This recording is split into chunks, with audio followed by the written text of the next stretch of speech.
ಯಾದಗಿರಿ ಜಿಲ್ಲೆಯ ಸುರಪುರ ತಾಲೂಕಿನ ಜಾಲಿಬೆಂಚಿ ಗ್ರಾಮದಲ್ಲಿ ಇತ್ತೀಚೆಗೆ ಭಾರೀ ಬಿರುಗಾಳಿಗೆ ವಿದ್ಯುತ್ ಅವಘಡ ಉಂಟಾಗಿ ಹಲವರು ಗಾಯಗೊಂಡಿದ್ದರು. 100ಕ್ಕೂ ಹೆಚ್ಚು ಮನೆಗಳಲ್ಲಿ ವಿದ್ಯುತ್ ಶಾರ್ಟ್ ಸರ್ಕ್ಯೂಟ್ನಿಂದ ಟಿವಿ, ಫ್ರಿಡ್ಜ್ ಸೇರಿದಂತೆ ಹಲವು ವಸ್ತುಗಳು ಸುಟ್ಟು ಕರಕಲಾಗಿದ್ದವು. ಅವಘಡ ಸಂಭವಿಸಿದ ಜಾಲಿಬೆಂಚಿ ಗ್ರಾಮಕ್ಕೆ ಸುರಪುರ ಶಾಸಕ ರಾಜಾ ವೇಣುಗೋಪಾಲ್ ನಾಯಕ ಭೇಟಿ ನೀಡಿ ಗಾಯಾಳುಗಳ ಆರೋಗ್ಯವನ್ನು ವಿಚಾರಿಸಿ ಧೈರ್ಯ ತುಂಬಿದ್ರು. ನಂತರ ಶಾಸಕ ವೇಣುಗೋಪಾಲ ನಾಯಕ ಮಾತನಾಡಿ, ಗ್ರಾಮದಲ್ಲಿ ಹಾನಿಗೊಳಗಾದ ವಿದ್ಯುತ್ ಲೈನ್ಗಳ ಕಂಬಗಳನ್ನು ಬದಲಾಯಿಸಲಾಗಿದೆ. ಮುಂದಿನ ದಿನಗಳಲ್ಲಿ ಯಾವುದೇ ತೊಂದರೆ ಆಗದಂತೆ ನೋಡಿಕೊಳ್ಳೋದಕ್ಕೆ ಅಧಿಕಾರಿಗಳಿಗೆ ಸೂಚಿಸಲಾಗಿದೆ ಅಂತ ಹೇಳಿದರು.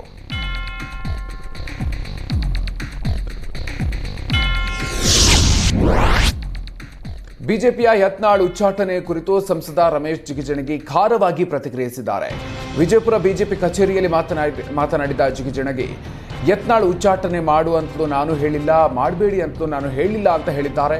ಯತ್ನಾಳ್ ಉಚ್ಚಾಟನೆ ದಿನವೇ ಜಿಗಜಿಣಗಿ ಪ್ರಧಾನಿ ಭೇಟಿಯಾದ ವಿಚಾರವಾಗಿ ಕೇಳಿದ ಪ್ರಶ್ನೆಗೆ ಗರಂ ಆದರು. ನಾನು ನನ್ನ ಕ್ಷೇತ್ರದ ಅಭಿವೃದ್ಧಿ, ಕೆನಾಲ್ಗಳ ನಿರ್ಮಾಣ ಸಂಬಂಧ ಮೋದಿಯನ್ನ ಭೇಟಿ ಮಾಡಿ ಚರ್ಚೆ ಮಾಡಿದ್ದೀನಿ. ಉಚ್ಚಾಟನೆಗೂ ನಾನು ಪ್ರಧಾನಿ ಮೋದಿಯನ್ನ ಭೇಟಿ ಮಾಡಿದ್ದಕ್ಕೂ ಸಂಬಂಧವೇ ಇಲ್ಲ ಅಂತ ಹೇಳಿದರು.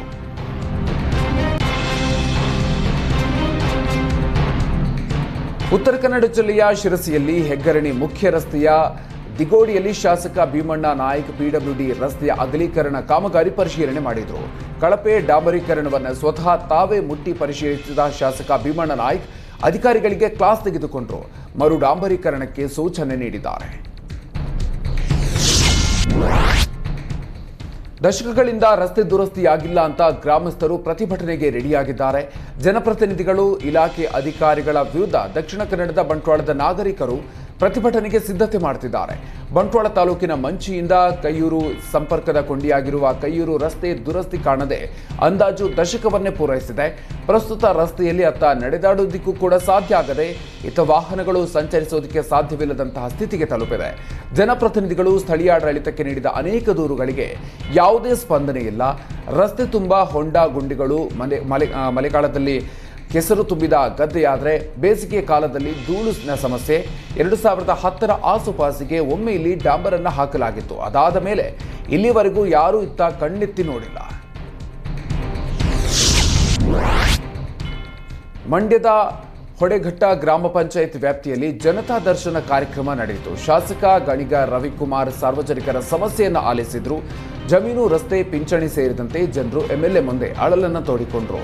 ಎಲ್ಲ ಇಲಾಖೆಯ ಅಧಿಕಾರಿಗಳ ಸಮ್ಮುಖದಲ್ಲಿ ಅರ್ಜಿ ಸ್ವೀಕರಿಸಿದ ಶಾಸಕ ಸಮಸ್ಯೆ ಬಗೆಹರಿಸುವಂತೆ ಸೂಚನೆ ಕೊಟ್ಟರು. ಇನ್ನು ಜನತಾ ದರ್ಶನದಲ್ಲಿ ತಹಶೀಲ್ದಾರ್ ಶಿವಕುಮಾರ್ ಬಿರದರ್, ಇಒ ವೀಣಾ, ಗ್ರಾಮ ಪಂಚಾಯಿತಿ ಅಧ್ಯಕ್ಷ ಆನಂದ್, ವಿಜಯಕುಮಾರ್ ಸೇರಿದಂತೆ ಅಧಿಕಾರಿಗಳು ಭಾಗಿಯಾಗಿದ್ದರು.